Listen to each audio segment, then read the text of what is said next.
One of the biggest problems with Monk is that they are in the front line, but they are incredibly squishy. They typically have lower constitution and AC than their peers. So the D&D Daily team put together a Monk subclass that helps alleviate that problem. This is the Way of the Iron Shield.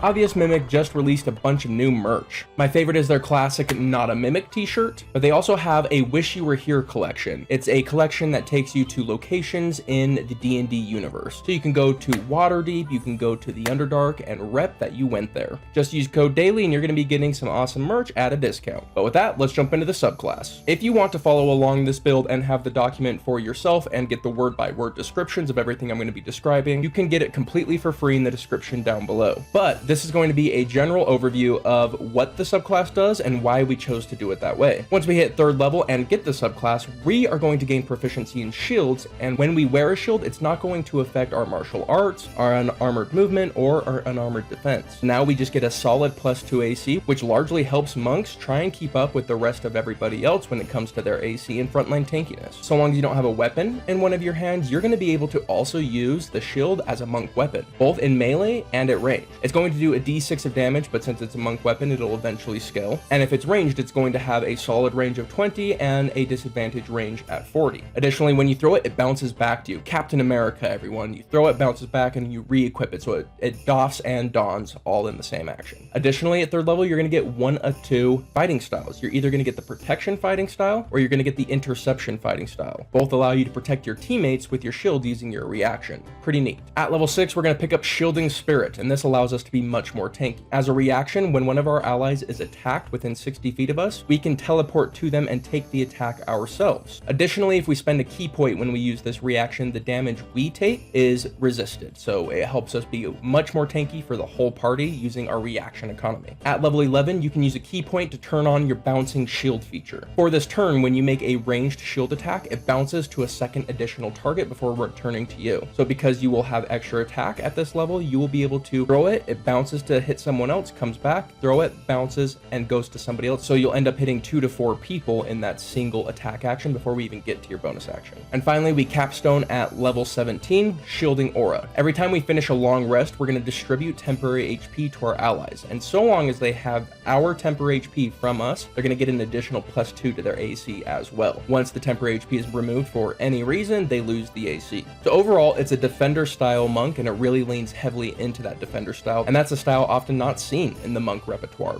There are some options, but not many. Let's talk about a couple different routes that you can take this subclass. Something that really stands out to me is that this helps us multi-class a little bit easier. Monks are notoriously hard to multi-class. They have so many requirements, and they have to lose armor and all sorts of things, and their stats are everywhere.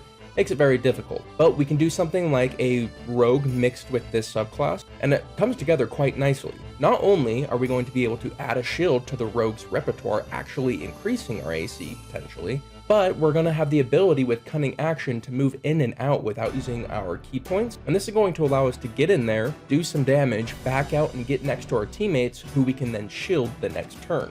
I like how those two come together. It also makes something like a Druid monk multi-class more viable because you don't lose the 2 AC that Druids would normally get from their shield when you multi-class into the monk. So this allows us to maintain that AC, and that multi-class just feels so much better because of that. Of course, we don't have to multi-class. There are multiple routes you can take, even just going straight monk into this build. An example is the Captain America build, where it's no weapon and a shield in your arm. That is going to decrease your damage output a little bit, but it's going to give you ranged options in return, so it's a bit of give and take. Alternatively, you can focus more on being melee, go with the shield, take the best weapon you can get, probably a D8, and go be a frontliner. That's probably the typical way to play it. And if you need to throw your shield, you can always drop the weapon and then throw your shield from there. A standout level for this subclass is going to be 6th level. Getting that ability to reaction teleport every single turn and take the damage for your teammates is going to help your allies survive if they're really damaged, and it's going to help concentration casters maintain their concentration. The key points are excellent to spend to allow you to do that longer. That resistance to the damage is going to make you much more tanky.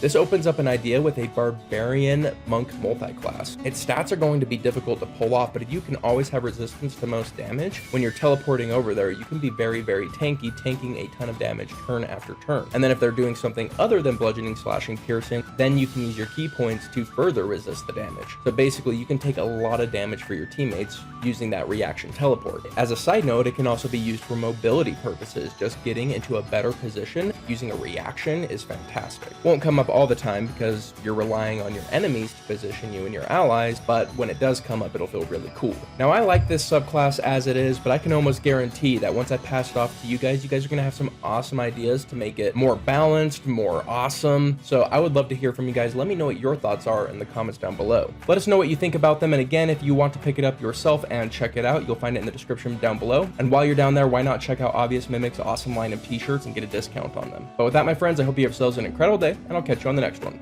Peace.